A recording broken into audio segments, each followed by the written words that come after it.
Hello, my name is Julie. Welcome to my channel. You're watching Treasures Made from Yarn. In this video, we are going to highlight this yarn. Right here, it is Twisted Tones. It says it's made from recycled acrylic.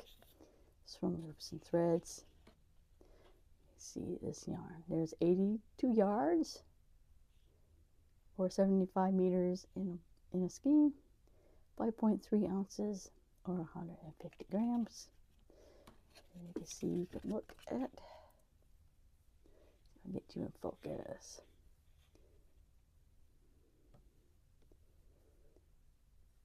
So it looks like it's got a piece of thread wrapped around. Feels like, I don't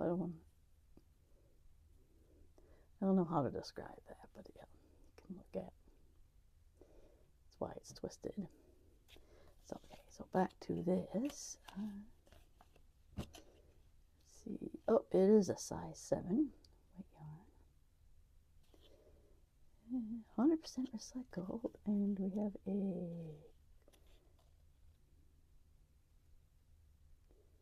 I'm not sure if that is a color. It looks like PAPRK. Alright,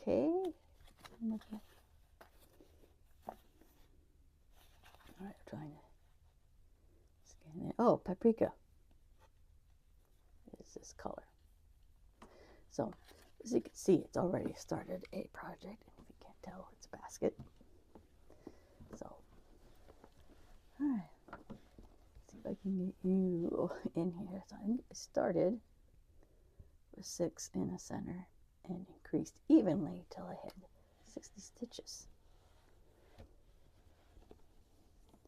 And I did a row of back loops on here. And this is all continuous rounds. And what I tried, okay, see if we can get you in here. This is where the round was.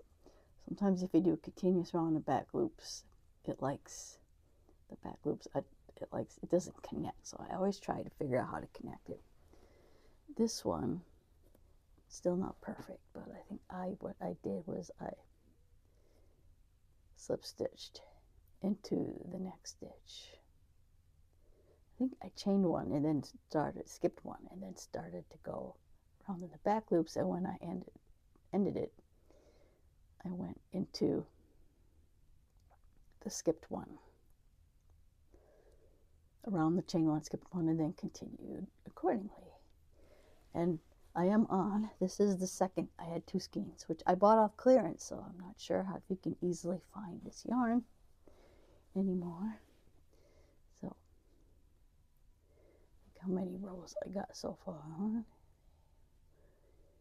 7, 8, 9, yep, sorry, 10, 11, oh, I think I have 12 rows, or maybe 13 rows, 12 or 13 rows.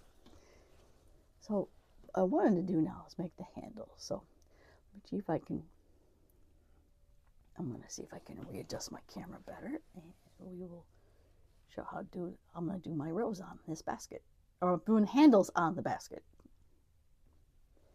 All right, I have, now I'm going to start the handle. So I had 60 stitches around for this basket. So I'm sitting here thinking a bit. I think I want to accommodate 12 stitches. I think I counted out 12, which I think will be big enough. And okay, 12, yeah, I think 12 are good. So 12 stitches for the handles, which is a total of 24, and 36 stitches, or 18 in between the handles. I think that is my correct math. I think I want longer handles, so I think I'm just gonna single crochet in like the next maybe 2 or 3. And I'm trying to think how many. Let's see, I'm gonna start out with 20 single crochet and see if I want to make it bigger. 3, 4.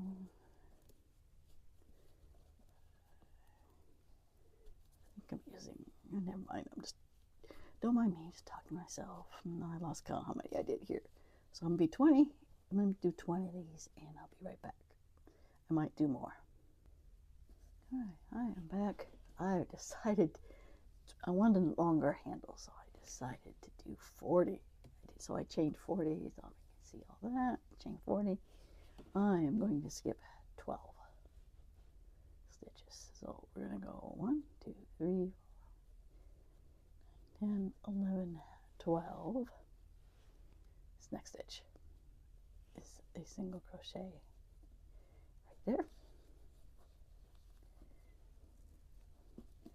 And then I am going to single crochet in the next 17 for a total of 18. And then I'm going to repeat this part again, chain 40 in this case, skip 12, and then single crochet then in the remaining, well, 18, but I'll come back when I get closer to coming back to the beginning of this handle. All right, I am back. This is the first handle we did. So I actually did 7. Okay, so I did the second handle. So well, this is one of my favorite techniques for if I'm doing long handles on basket to make it look neater. So after I finish the handle, this one I didn't do is the 18th one. So I have 17 stitches between the two handles and 12. We skipped 12 stitches for the handles, a total of 60. So anyway, I digress. So now we wanted to go just to one stitch before the start of the handle. This is the single crochet, and then the next one is a stitch on. Actually, I want to go. Actually, I take that back. I want to go back one more. I'm sorry. We want 2 stitches before the handle because we're going single crochet 3 together. So we're going to put our hook in this stitch, draw up a loop, put our hook in this stitch, draw up a loop, and in the first chain, draw up a loop, and here we are, single crochet 3 together. And we'll see why after I do a row or 2 of that. And when I do another whole row, it just, because if I don't do the decrease, it kind of puckers there. I don't like how that looks. So anyway, I'm going to single crochet in every stitch except for, I'm going to stop at the one before. So I'm going to single crochet the remaining stitch except till I'm not going to single crochet in the last one. We're going to do our decrease again. So I'm going to do my single crochet across all the stitches until I get to one before. All right, I have 1 stitch left on this handle. So we're going to do 3 together again for this end. Put our hook, drop a loop on the last chain for the handle, and then we draw up a loop into the next 2 stitches.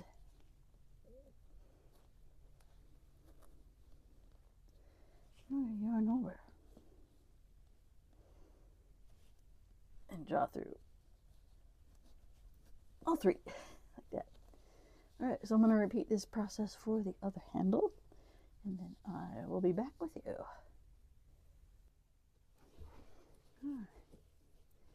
We are about to, I want to do one more row, but we're going to play yarn chicken because I don't have a lot left. So I'm going to try to get one more row in. Again, we would do this same thing. If we find, I guess we could put stitch markers on where this was the chain 3 from before. So we want to go stop one before that. So again, we're going to do 3 together.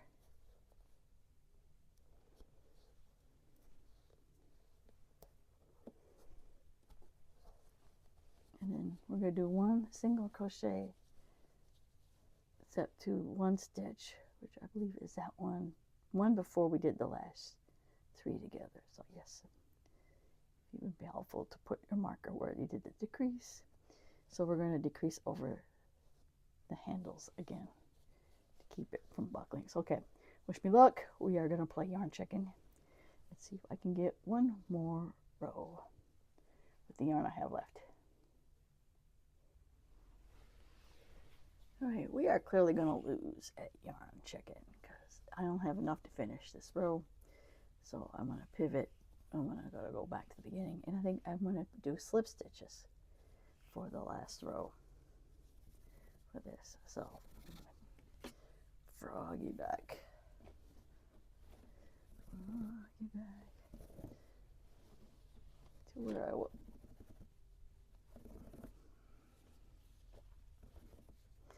Kind of a fat handle anyway, so okay. To talk to myself, we are frogging.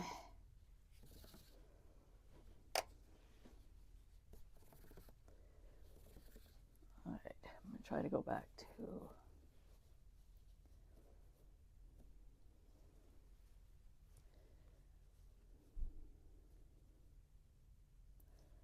all right, so I think what I'm going to do now is okay. All right, we're just gonna go back to where we were.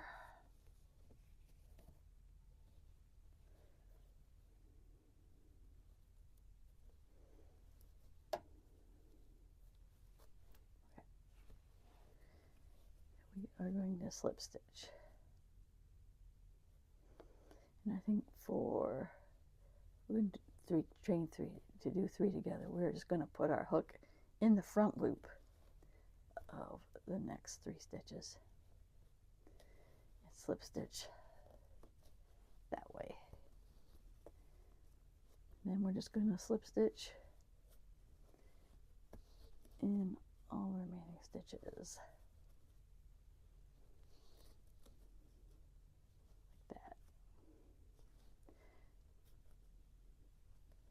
And then to do the three decrease in the corner, like what I just showed you, just put the hook in the front loop, the next of three of them, and slip stitch like normal. So, all right, I'm going to do slip stitches around, and then I will be back with you.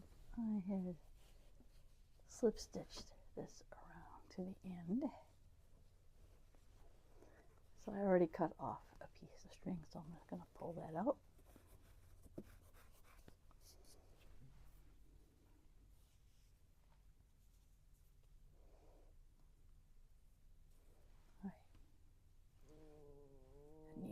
What I usually do, try to make this seamless as possible. Okay, so we just slip stitched into that stitch. We're going to skip this stitch, go from front to back with our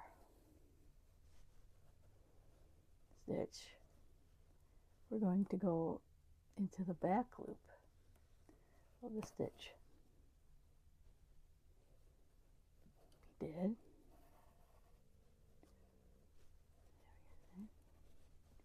And then sometimes I will, for security, go into the stitch we skipped over to help secure it in place. There we go, nearly seamless. Actually, practically seamless. While you see it, so we finish up this end. So okay, I will finish that off. Finish securing that in camera. So let's see if I can get you out more. No, and out. Okay, I can't get you out more. Do you? Nope, that brought you in. Okay, we tried. So that is. I know I can't see the whole thing, but I did use 2 skeins of. No, I can't find my label now. Here we are. 2 skeins of this went into this basket. And, okay. I'm going to readjust. Okay. There we are. See. I hope I gave you an idea on how to make this basket. I know I didn't show you the first part of it, but hope I gave you a roadmap. And I like how I do these handles with the decreases, because that way it doesn't forms nicely and it doesn't bunch up here, which I've seen in other projects I've done. There's 2 skeins. Let's see how many rows I did up. 7, 8, 9, 10, 11. So yeah, there's 12. There's 12 rows here. For that, I don't think I ever told you what hook size I used. This is a 6mm, which I think is smaller than the recommended, but I wanted a tight stitch for a basket. So you're gonna have to let me know. I'll have to see if I did buy this in the clearance section, so this might be discontinued right now. So I'm gonna see if this is still available as of the recording. And like I said, you don't have to necessarily use this yarn to make a basket. You can hold several strands of size 4 yarn or use any bulkier weight yarn for this basket. I just knew when I saw this yarn, I immediately imagined I was going to make this into a basket, which I think it makes a great basket. So anyway, I digress. If you did like this video, give it a like. To see more content like this, please subscribe to my channel. I want to thank you always for watching, and I will see you in my next video. Bye now.